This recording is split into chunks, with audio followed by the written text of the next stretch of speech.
Hola y bienvenidos a una nueva emisión de la entrevista de France 24. En esta oportunidad vamos a abordar un tema que suele estar rodeado de tabúes, de silencios e incluso hasta prejuicios. Hablamos de el sexo y el erotismo en la vejez y es por eso que nos acompaña Ricardo Yacoub. Él es doctor en psicología y también docente de psicología de la tercera edad y vejez en la Universidad de Buenos Aires de Argentina. Ricardo Yacoub, muchísimas gracias por su presencia en la entrevista de France 24. Gracias por la invitación. Ricardo, bueno, como un poco adelantaba en la presentación de esta entrevista, el erotismo, también la sexualidad de las personas mayores suele estar rodeada de tabúes, ¿no? De silencios, incluso hasta de rechazo. Se da como una suerte de negación, ¿no? De que son cuerpos sexualizados y que gozan. Pareciera que la sexualidad, que el goce formaran parte como de otra parte de la vida, ¿no? ¿Cómo explicás esto? ¿A qué lo atribuís vos? En realidad hay una tradición cultural en Occidente bastante irregular, pero que en los últimos tiempos ha asociado la vejez y con la perversión, con el viejo verde, con la vieja loca, es decir, con toda una serie de figuras asociadas a la enfermedad, ya que Occidente durante mucho tiempo concibió la sexualidad como un medio para la procreación. Entonces, todo aquello que no iba hacia la procreación y que se basaba en el coito, tendía a ser pensado como algo patológico. Hoy la verdad es que lo que sabemos es que esto no es para nada así y que en alguna medida los adultos mayores nos muestran que no solamente pueden disfrutar, sino que también pueden encontrar nuevas maneras de poder acceder a estos goces que, bueno, que están mostrados en parte en estas imágenes que a veces tienen que ver con desde un abrazo, un beso, toda una serie de figuras que se nombran muy bien con el erotismo, ¿no? Más allá del coito. Absolutamente. Ahora, desde tu experiencia como doctor en psicología, ¿no? Y en particular en temas como hablamos de la tercera edad, ¿cómo es la sexualidad en la vejez, Ricardo?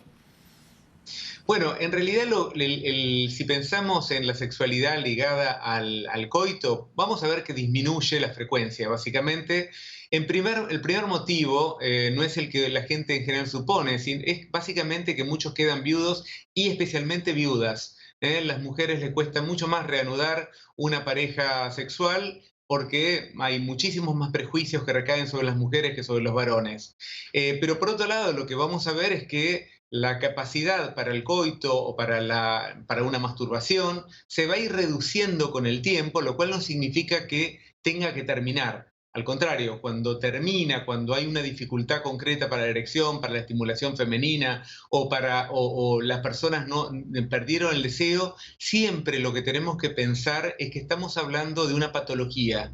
Es decir, no hay nada que explique por en sí misma la longevidad tenga que terminar con la sexualidad.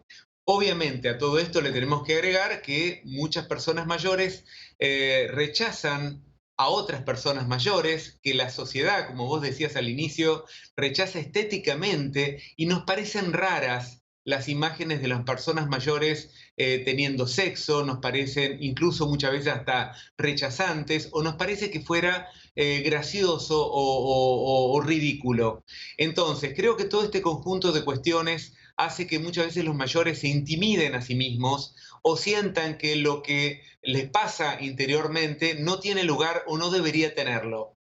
Por eso es que muchas veces los mayores, cuando uno le habla sobre estos temas, salvo que tengan mucha vergüenza, en realidad nos agradecen mucho. ¿Por qué? Porque están esperando que esto que ellos sienten se convalide con un discurso científico que les diga que está bien lo que sienten y que justamente si no sienten nada es porque probablemente haya una depresión o haya alguna patología que lo esté causando. Tal cual. Ahora, teniendo en cuenta lo que han sido, ¿no? Tus estudios, tus trabajos con personas mayores, ¿qué visión has visto que tienen los propios mayores, ¿no? Sobre su sexualidad, sobre el goce y el erotismo. En realidad, las personas mayores tienen una relación muy particular con su propio cuerpo, es decir, lo desestiman. Más que nada las mujeres son las que rechazan los cuerpos que no se asocian con los ideales de belleza que permanentemente esta cultura nos está insistiendo, digamos. Fíjate que cada vez que uno ve una película que tiene algo o pornográfico o erótico, no se presentan cuerpos de personas mayores, ni de personas más gordas, ni de personas que no se asocian con el ideal de estético de una época. Entonces, todo esto lo que lleva es que la persona mayor no se sienta cómoda en ese cuerpo cuando en realidad es su cuerpo, cuando en realidad es un cuerpo que siente, que puede gozar y que puede hacer gozar a los otros. En los varones tenemos una situación incluso más compleja. Es decir, desde muy chico se asocia que nuestra masculinidad tiene que ver con la capacidad eréctil y con la capacidad de poder penetrar a una mujer o de poder penetrar en términos generales. Entonces, cuando algo de esto se disminuye esta capacidad eréctil por razones que son propias de la edad, no quiere decir que termine, sino que pueda disminuir, que pueda haber más efectos del cansancio o de limitaciones que puedan aparecer, al varón lo pone muy nervioso y esto lleva a que muchas veces tomen medicación, que no está mal que la tomen, pero que requieren de la asistencia de un médico, o que muchas veces se retiren de la sexualidad por miedo a la vergüenza que pueden pasar si algo de esto falla. Entonces, creo que lo que nos está mostrando es que esta sociedad, a diferencia de otras sociedades como orientales, donde muchas veces la figura del tantra, es decir, de poder disfrutar más allá del coito, de poder acceder a muchos otros goces, la verdad está bastante limitada y las personas mayores son quizás los que más los resienten.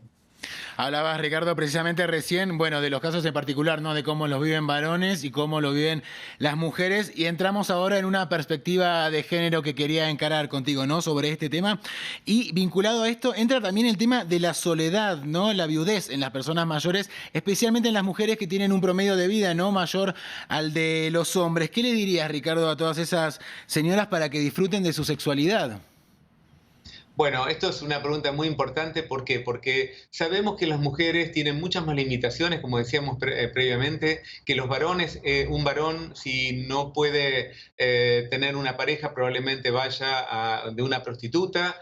Una mujer mayor, en esta generación de mujeres mayores, todavía es muy limitado aquellas que pueden permitirse o se pueden animar a poder acceder a una sexualidad por plata o muchas veces incluso una sexualidad que tenga que ver con un deseo que no esté asociado al amor ni a una pareja a largo plazo, es decir, una pareja ocasional. Entonces, las mujeres tienen muchas más dificultades. Como vos decías, viven en general 7 años más que los varones, se casaron con hombres mayores, con lo cual las vemos pasar muchas veces 10, 15, 20 años como viudas. Yo muchas veces le hablo a la mujer acerca de la importancia y lo saludable que es la masturbación. A pesar de que toda nuestra cultura reciente todavía rechaza por motivos que no tienen nada que ver con la salud, sino más bien con la búsqueda de la reproducción que hubo en el siglo XIX o cuestiones religiosas, en realidad lo que yo recomiendo muchas veces es, por un lado, que se animen a probar parejas, que se animen a pensar que no hay una sola pareja para toda la vida, sino que puede haber más parejas a lo largo del tiempo, pero también que se animen a probar su cuerpo, a disfrutar su cuerpo, porque, como decía antes, es saludable físicamente y es saludable mentalmente. Ahora, todas estas ideas, preconceptos, ¿no? Que decimos que rodeaban al erotismo en la vejez, a los cuerpos de los mayores, ¿influyen en la percepción que los propios adultos mayores tienen de sus cuerpos, de su gozo y de su placer?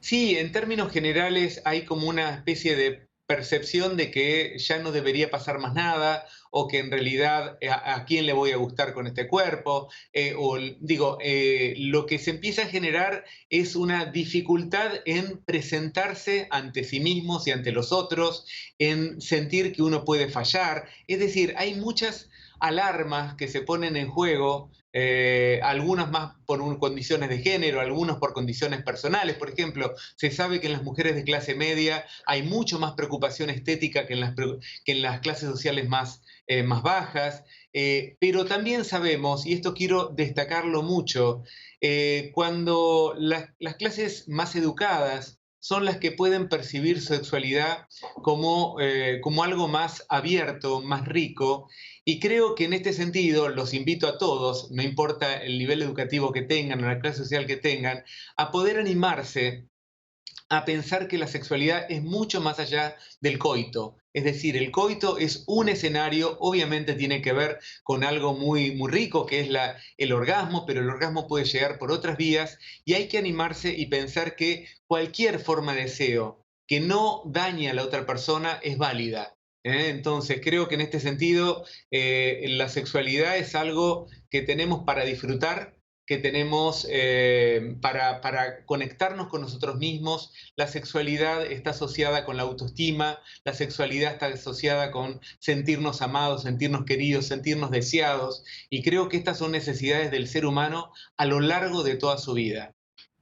Vamos finalizando, Ricardo. A ver, estamos hablando sobre prejuicios, ideas, ¿no? Y mandatos culturales que pesan sobre muchísimos mayores heterosexuales, ¿no? Pero, ¿qué sucede respecto del colectivo LGBTI, Ricardo? ¿Qué sucede con ellos? ¿Qué particularidades tienen?